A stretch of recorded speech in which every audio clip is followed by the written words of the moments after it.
أجمعين أما بعد فأعوذ بالله من الشيطان الرجيم بسم الله الرحمن الرحيم قل إنما حرم ربي الفواحش ما ظهر منها وما بطن والإثم والبغي بغير الحق صدق الله العلي العظيم وصدق رسوله النبي الأمين المختار الكريم الرؤوف الرحيم.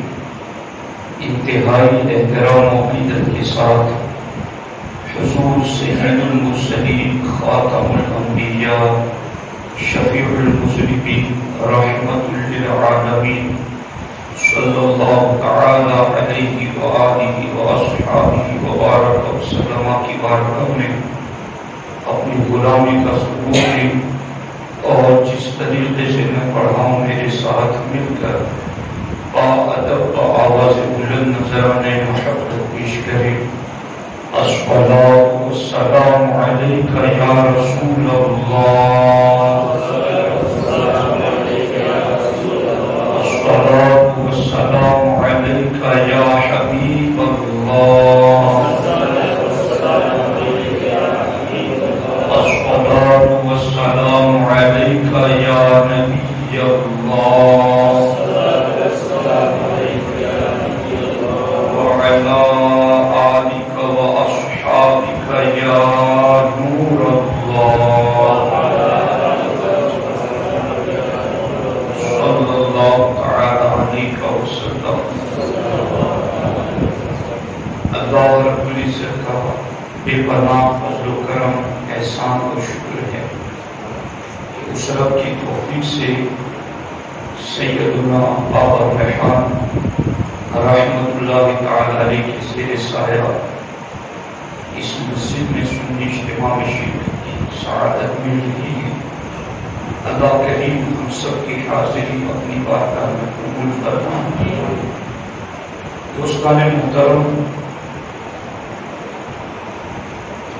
مومن کی اچھی صفتوں میں سے ایک صفت ہے مومن کا غیرت مند ہونا. غیرت یہ مومن کی خوبیوں میں سے ایک خوبی ہے. ہمارے نبی حضور سید المرسلین صلی اللہ علیہ وسلم ارشاد فرماتے ہیں المؤمن یغار، مومن غیرت والا ہوتا ہے.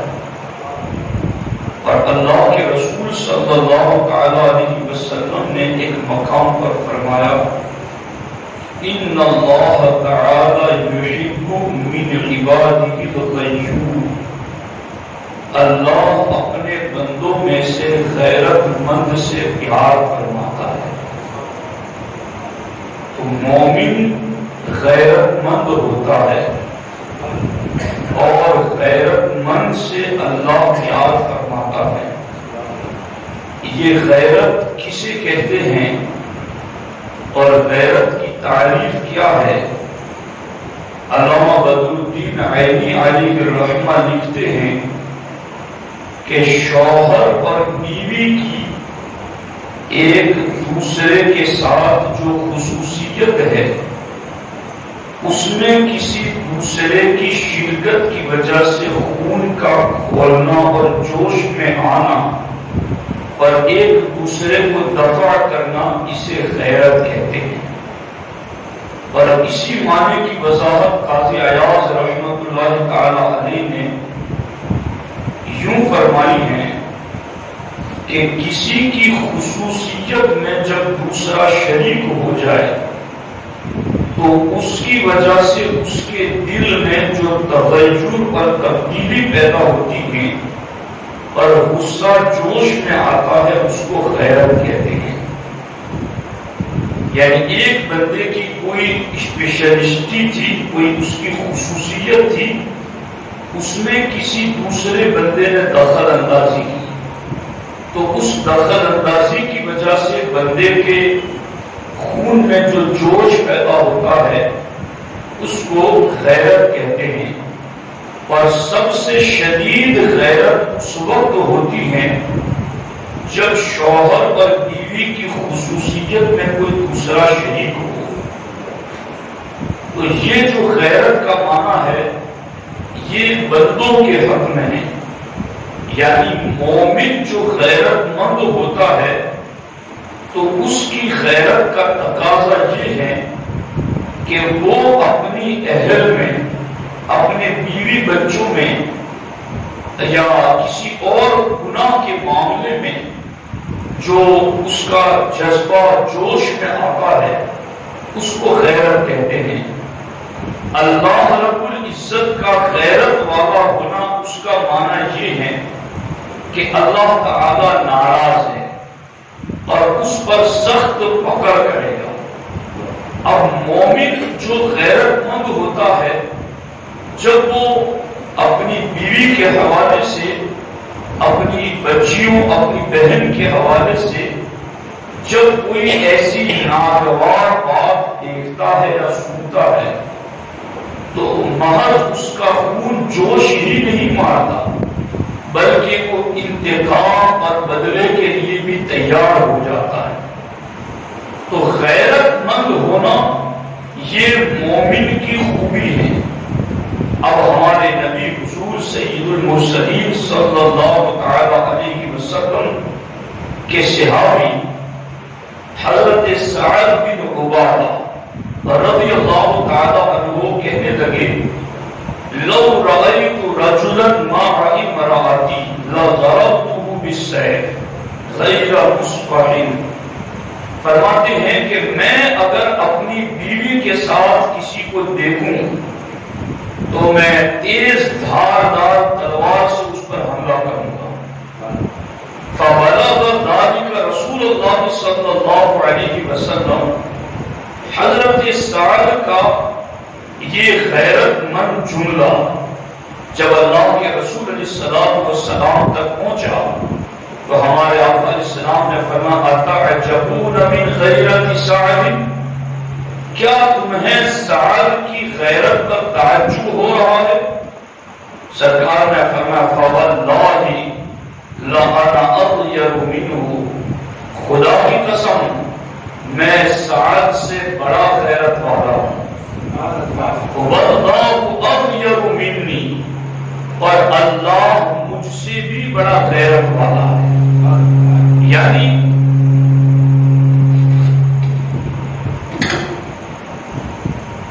آپ اس کو یوں سمجھ سکتے ہیں کہ مومن کا غیرت مند ہونا یہ اس کی خوبی اور اس کا کمال ہے. مومن کا غیرت مند ہونا یہ اللہ کے محبوب ہونے کی علامت ہے.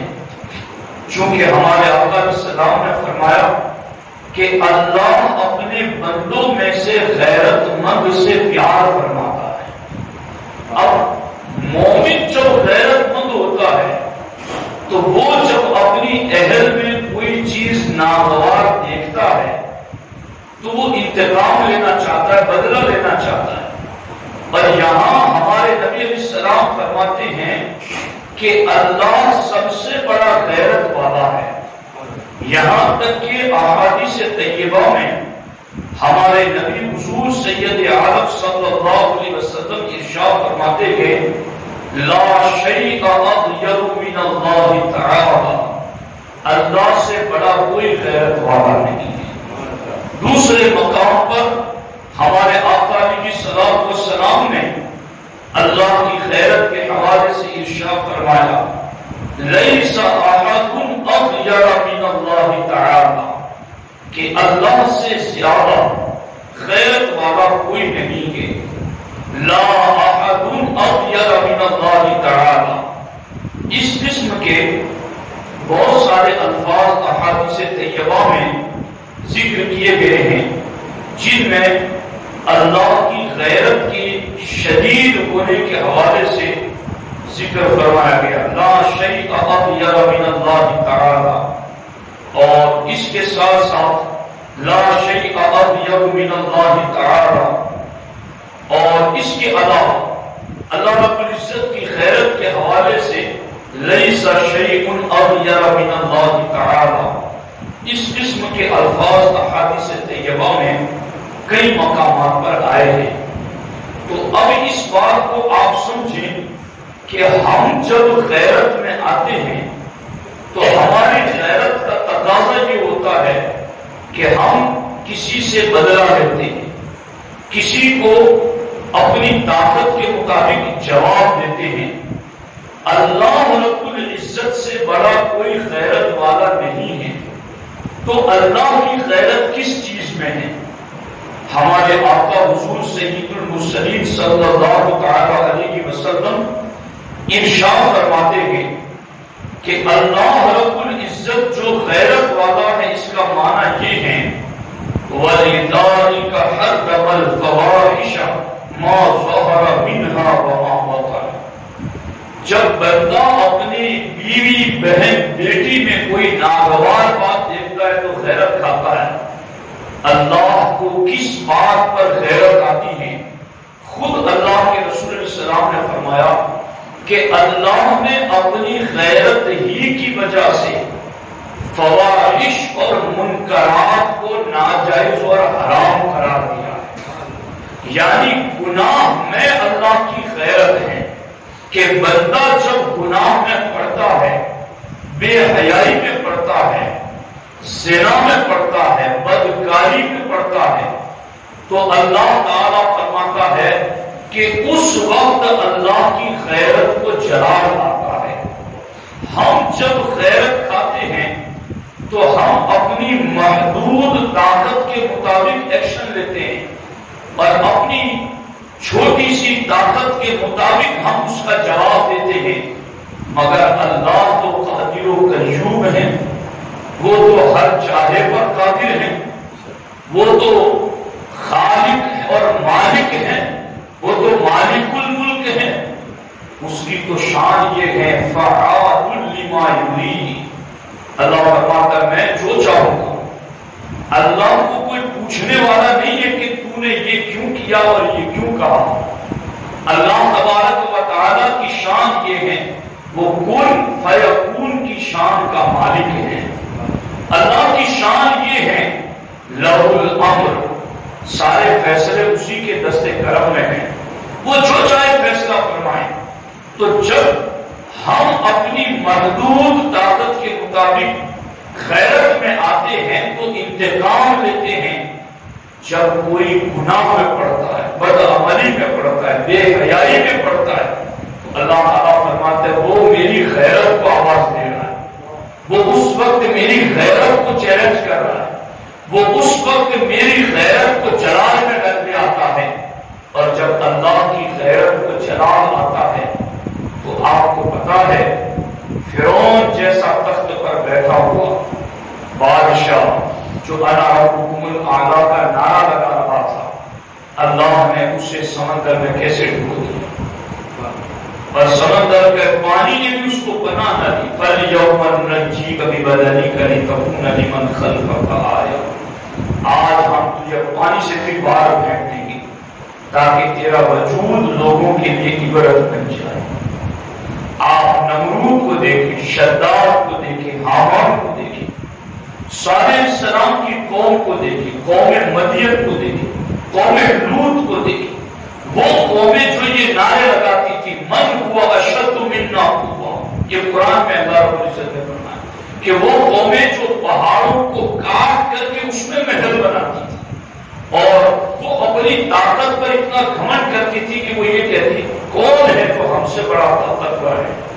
جب یوں انہوں نے تکبر، نخوت، غرور، گھمنڈ میں گناہ میں مبتلا ہوئے اور اللہ کی غیرت کو انہوں نے چیلنج کیا تو پھر اللہ رب العزت نے کسی پر آسمان سے پتھر برسائے اور ہلاک کر دیا، کسی کو ایک سخت چنگھاڑ اور آواز سے ہلاک کر دیا، کسی کو اللہ رب العزت نے ڈبو کر کے ہلاک کر دیا، کسی کو اللہ تبارک و تعالیٰ نے زمین پہ دھسا کر کے ہلاک کر دیا، اور کسی کو فرشتے نے اپنے پروں پر اٹھا کر آسمان تک اٹھا کر زمین پر پٹک کر کے ہلاک کر دیا۔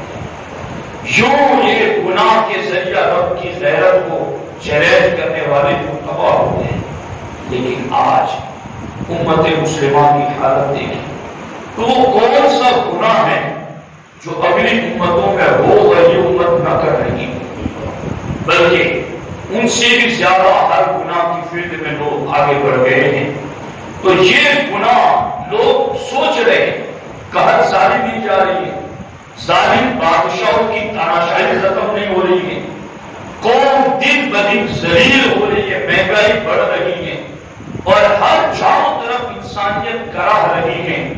اعمالکم اموالکم، تمہارے عمل ہی تمہارے حکمران ہیں کہ تم اپنے آپ کو دیکھو کہ تم کر کیا رہے ہو۔ جب بندہ گناہ کے ذریعہ اللہ کی غیرت کو دعوت دیتا ہے تو رب یوں لوگوں کو ان کے نفس کے حوالے کر دیتا ہے کہ جاؤ وَيَمُدُّهُمْ فِي طُغْيَانِهِمْ يَعْمَهُونَ، تم اپنی سرکشیوں میں بھٹکتے رہو۔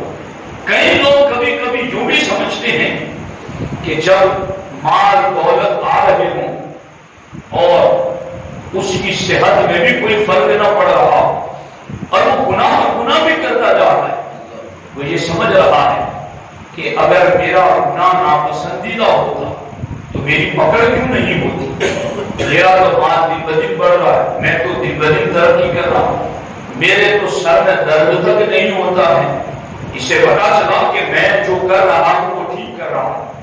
یاد رکھنا، جو بندہ اللہ کو پسند ہوتا ہے جب اس سے کوئی چوک ہوتی ہے نا تو اللہ اس کو تنبیہ کرتا ہے، کبھی بیماری کے ذریعے، کبھی مال کے خسارے کے ذریعے، کبھی اولاد میں فصل میں کمی کے ذریعے اس کو وارننگ دیتا ہے اور اس کو ٹھوکر لگاتا ہے اللہ، تو بیدار ہو جا، تجھے اس سمجھ میں نہیں جانا ہے، یہ تیرا راستہ نہیں ہے، تجھے اس طرف نہیں جانا ہے۔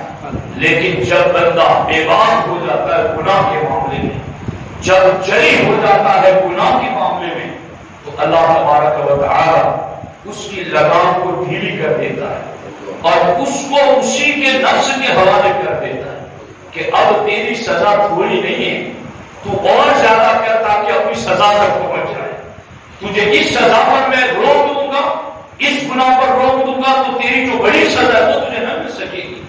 اسی کو سنستدرجهم من حیث لا یعلمون کہ درجہ بدرجہ ہم انہیں پہنچائیں گے اس منزل کی طرف تاکہ وہ اپنے گناہ کی پوری سزا پا سکیں۔ اسی لیے ہمارے علماء مفسرین نے کتابوں میں لکھا ہے کہ گناہ کرنے کے باوجود بھی نعمتیں ملتی رہے تو اسے رحمت نہیں آزمائش سمجھو، اور سمجھو کہ اللہ نے تمہیں ڈھیل دی ہے اور تم اگر نیکی کرتے ہو اور نیکیاں کرنے کے باوجود بھی کبھی تمہیں کوئی خسارہ ہو جاتا ہے تو غم نہ کرو، توجہ اس بات کی طرف کرو کہ مجھ سے چوک کیا ہو گئی، مجھ سے کوئی چھوٹی سی غلطی تو نہیں ہو گئی، چونکہ رب جس کو پسند کرتا ہے اس سے پھر چھوٹی غلطی بھی رب کی غیرت کو گوارا نہیں۔ تو میرا ہے تو تجھے کیوں کر رہا ہے؟ سلطان الہند سرکار غریب نواز رضی اللہ تعالیٰ عنہ جب وضو کر رہے تھے اور وضو میں خلال چھوٹ گیا انگلیوں کے درمیان تو غیب سے آواز آئی، معین الدین تو ہمارے محبوب سے پیار کا دعویٰ بھی کرتا ہے اور ان کی سنت بھی چھوڑ دیتا ہے۔ سلطان الہند عطائے رسول فرماتے اس کے بعد مجھ سے کبھی خلال کی سنت نہیں چھوٹی۔ تو آپ غور کریں کہ اگر ہم پر کوئی آزمائش آتی ہے، کوئی مصیبت آتی ہے، کوئی تکلیف آتی ہے تو یہ چیزیں ہمارے لیے ایک رفع درجات، بلندی درجات کا سبب بھی بنتا ہے، گناہ کے کفاروں کا سبب بھی بنتا ہے اور ہمارے لیے اللہ کی طرف سے ایک تنبیہ اور وارننگ بھی ہوتی ہے۔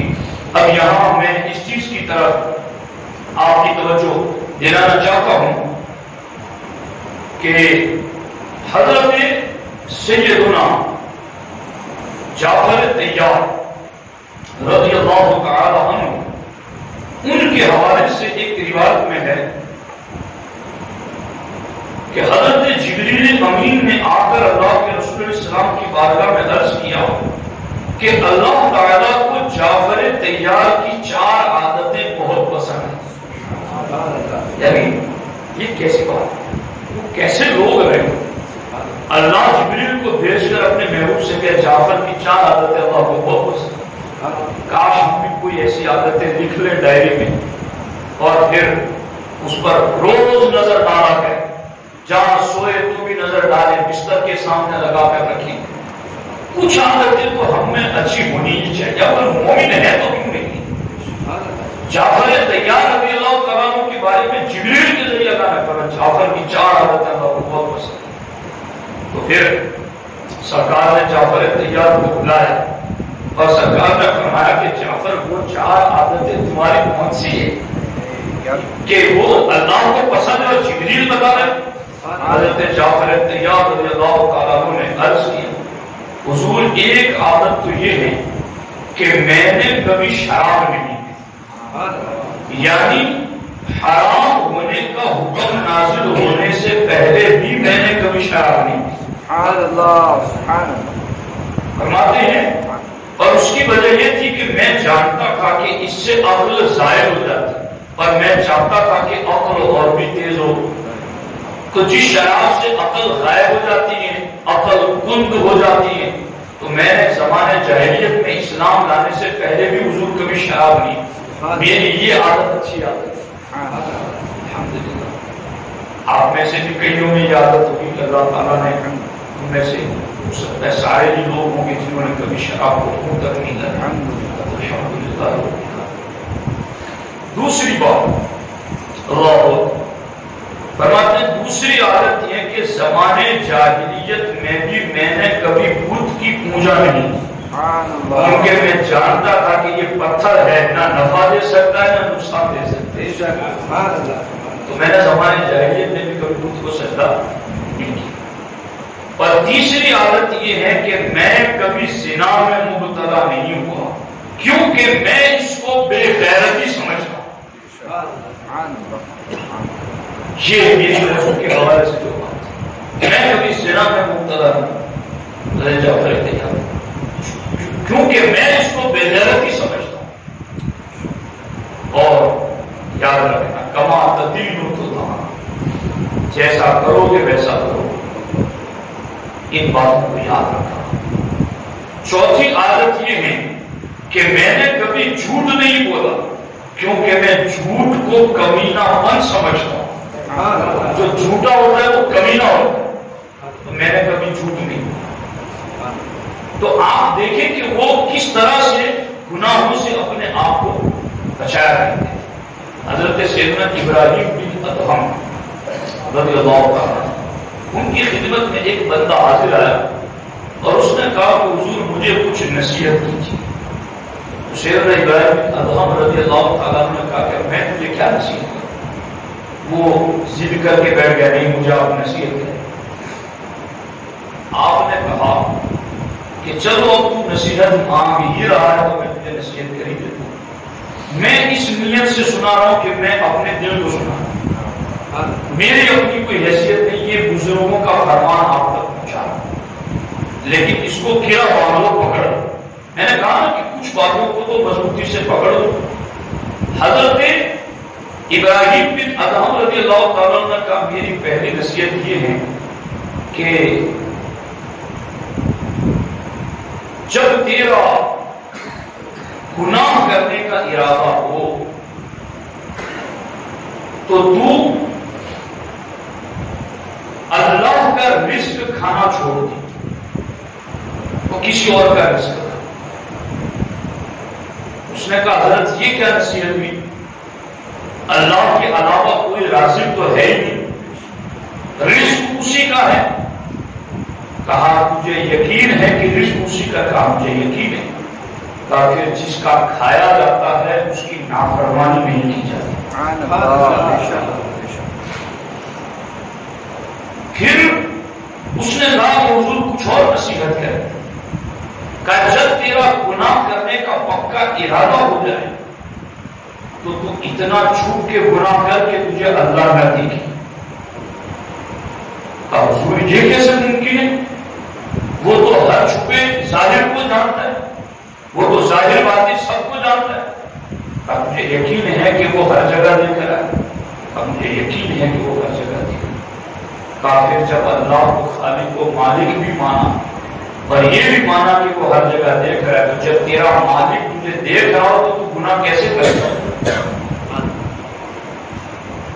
یوں آپ نے کہا کہ جب تیرا گناہ کرنے کا پکا ارادہ ہو جائے تو تو اللہ کے ملک سے باہر نکل جائے اور پھر کہیں جا کے گناہ کر۔ اس نے کہا یہ کیسے ممکن ہے؟ لہ الملک، ساری سلطنت بادشاہی تو اسی کی، اس کی سلطنت سے باہر کچھ ہے ہی نہیں، سب کچھ تو اسی کا ہے۔ کہا جب تجھے یقین ہے کہ اسی کی زمین ہے، اسی کا آسمان ہے، تو جس کی زمین پر رہتے ہیں اس کی نافرمانی نہیں کرتے، اس کا گناہ نہیں کرتے۔ پھر آپ نے کہا کہ جب قبر میں فرشتے سوال کرنے کے لیے آئے تو کہنا کہ میں جواب نہیں دوں گا، تو اس نے کہا کہ اگر میں نے یہ کہہ بھی دیا کہ جواب نہیں دوں گا تو وہ مجھے چھوڑ تو نہیں دیں گے، جواب تو مجھے کو دینے، میرے علاوہ تو کوئی اور کیسے دے گا؟ حضرت ابراہیم بن ادم نے کہا تجھے یقین ہے کہ جواب تجھے کو دینے؟ کہا مجھے کو دینے۔ کہا پھر آج ہی سے اس کی تیاری شروع کر۔ آپ نے فرمایا کہ قیامت کے دن جب تیرے جہنم میں جانے کا فیصلہ ہو جائے تو فرشتوں سے کہنا کہ میں جہنم کی طرف نہیں جاؤں گا۔ کہا اگر میں نے کہہ بھی دیا تو چلے تھوڑی بھی، وہ تو مجھے پکڑ کے پھینک دے کے جاننی ہے۔ کہا تجھے یقین ہے کہ تیرے ٹالنے سے ٹل نہ سکے گے؟ کہا ہاں مجھے یقین ہے میرے ٹالنے سے نہ ٹل سکے گی۔ کہا پھر جب تیرے ٹالنے سے ٹل نہ سکے گے تو آج ہی سے اس کی تیاری شروع کر۔ یوں آپ نے کئی نصیحتیں کی اور بزرگوں کی یہ نصیحتیں ہمارے لیے قابل عمل، ہماری زندگیوں میں نکھار پیدا کرنے کے لیے کافی۔ تو یاد رکھنا، گناہ اللہ کی غیرت کو چیلنج کرتا ہے۔ گناہ سے خود بھی بچو، اولاد کو بھی بچو، اپنی نسل کو بچو۔ ہمیں پتا نہیں کہ کس چھوٹے گناہ سے اللہ ناراض ہو جائے، اور ہمیں یہ پتا نہیں کہ کس چھوٹی نیکی سے اللہ راضی ہو جائے۔ اس لیے چھوٹا سمجھ کر کے گناہ کر نہ دو اور چھوٹی سمجھ کے نیکی چھوڑ نہ دو۔ اللہ تبارک و تعالیٰ نے نیکیوں میں اپنی رضا کو چھپا کے رکھا اور اللہ تعالیٰ نے گناہوں میں اپنی ناراضگی کو چھپا کر رکھا۔ اس لیے گناہ سے بچو گے تو اللہ کی ناراضگی سے بچو، اور نیکیاں کرو گے تو اللہ کی رضا کی طرف جاؤ۔ اس لیے ہمیں گناہ سے اپنے آپ کو بچانے کی ضرورت ہے۔ میں اس پر ایک بات عرض کر کے ختم کرتا ہوں۔ ہمارے آقا علیہ السلام فرماتے ہیں کہ جب کوئی گناہ کرتا ہے، یعنی یہ لوگ جو سمجھ رہے ہیں نا کہ ہم نے کوئی گناہ کر لیا تو کیا ہماری صحت پر فرق پڑ گیا، کہ ہمارا کوئی وزن کم ہو گیا یا ہماری شکل کوئی بندر کی طرح بن گئی، یا کیا فرق پڑ گیا ہمارے جسم پر اگر ہم نے گناہ کر لیا؟ یاد رکھنا، ہمارے آقا علیہ السلام فرماتے کہ جب کوئی گناہ کرتا ہے تو اس کے دل پر ایک کالا نقطہ لگ جاتا ہے، اور جب وہ گناہ پر گناہ کرتا ہے تو وہ نقطہ پھیلتا جاتا ہے یہاں تک کہ اس کا پورا دل کالا ہو جاتا۔ نصیحت سننے کے باوجود بھی دل عمل کی طرف نہیں آتا، یہ دل کی سیاہی کی علامت۔ اللہ رسول کے فرامین سن کر کے بھی دل نہیں نرم نہیں ہوتا، یہ دل کے کالے پن کی علامت۔ غور کرو اس چیز پر، ہمارے آقا علیہ السلام فرماتے ہیں کہ جب اللہ نے حجر اسود کو زمین پر اتارا تھا تو حجر اسود دودھ سے زیادہ سفید، اشد بیاض من اللبن، دودھ سے زیادہ سفید اور چمکدار تھا۔ اور دوسری روایت میں یوں ہے کہ جب اللہ نے پہلی مرتبہ حجر اسود کو جنت سے زمین پر اتارا تھا تو وہ اتنا چمکدار اور روشن تھا کہ جس طرح آج سورج نکلنے پر پوری زمین روشن ہو جاتی ہے، اس وقت حجر اسود سے پوری زمین ایسی ہی روشن ہو جاتی ہے، اتنا روشن اور چمکدار۔ مگر آج وہ کالا ہے، اس کو اسود یعنی کالا کہتے ہیں۔ یہ کالا کیسے ہو گیا؟ ہمارے آقا علیہ السلام فرماتے ہیں فَسَوَّدَتْهُ خَطَايَا بَنِي آدَمَ، اس حجر اسود کو انسانوں کے گناہوں نے کالا بنا، چونکہ جو طواف کرتا اسے حکم ہے کہ چوم کے شروع کرے، چھڑی لگا کر چھڑی چوم کر شروع کرے، یا پھر وہ دور سے اپنے ہاتھ اس کی طرف کر کے ہاتھوں کو چوم کر طواف شروع کرے۔ تو وہ جو چومتا ہے یا دور سے اشارہ کر کے ہاتھوں کو چومتا چوستا ہے تو حجر اسود انسان کے گناہوں کو چوس لیتا ہے، اپنے اندر جذب کر لیتا ہے۔ ہمارے آقا فرماتے ہیں یہ گناہ چوس چوس کر کے کالا ہو گیا، یعنی لوگوں کو آج سمجھ میں نہیں آتا کہ دل کتنا کالا ہو گیا گناہ کی وجہ سے۔ تو یہ سرکار نے فرمایا یہ لوگوں کے گناہوں کے اثرات ہیں۔ اور امام ابن حجر اسقلانی علیہ رحمہ اس پر لکھتے ہیں کہ اے مسلمان تجھے غور کرنا چاہیے، جب گناہ اثر کر کے پتھر کو کالا بنا دیتے ہیں تو تیرے دل کی کیا حالت ہے؟ اس لیے یاد رکھنا اس دل کی سیاہی کو دھونے والا ایک ہی پانی ہے جسے توبہ کہتے ہیں، جسے ندامت کے آنسو کہتے ہیں۔ تو گناہ سے توبہ کرو اور اللہ کی غیرت کو آواز نہ دو، ورنہ یہ گناہ بڑی دنیا کو گناہ سے نہ روکا گیا تو یہ تو کوئی علائے بلائے نہیں ہے، چھوٹی چھوٹی بڑی اور بلائیں بھی آ جائیں، بڑی اور مصیبتیں بھی آ جائیں گی۔ پھر سرکار نے فرمایا کہ ان کے عقل مند لوگ یہ کہیں گے ماں ہوا یہ کیا ہو گیا، یہ کہاں سے آ گئی یہ مصیبت ہے، یہ کیسے طوفان ہے۔ جب گناہ سے نہ رکے گی قوم تو اس طرح کی مصیبتیں آئیں گی۔ تو ہمارا آپ کا سب کا یکساں فرض ہے کہ اپنے آپ کو، اپنی اولاد کو، اپنے گھر والوں کو، اپنے اہلیات کو اپنی طاقت پر گناہ سے بچانے کی توفیق کوشش کریں۔ اللہ تبارک و تعالی مجھے آپ کو سب کو عمل کی توفیق عطا فرمائے۔ یہ چند کتابیں ہیں گجراتی